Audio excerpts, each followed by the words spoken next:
গিট্টু কাকা সেদিন এক নারিকেল ওলারা যা বলতেছে, ওই বেটা নারিকেল কত কিরা?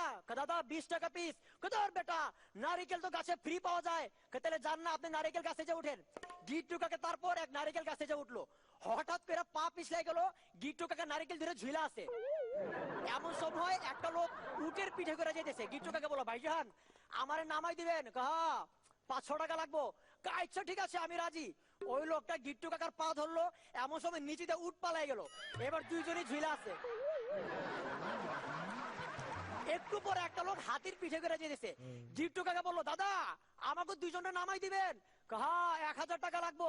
আচ্ছা ঠিক আছে আমি রাজি। ওই লোকটা নিচের লোকের পা ধরলো, এবার হাতি গেল পালায়া। তিনজনই ঝুলে আছে। গিট্টু কাকা বলতেছে, হো মন্দির প তুই কত পাবি? 500। আর তুই কত? 1000। এইবার দুইজন 2000 করে বাইর কর, নাহলে নারিকেল ছাইরা দিলাম।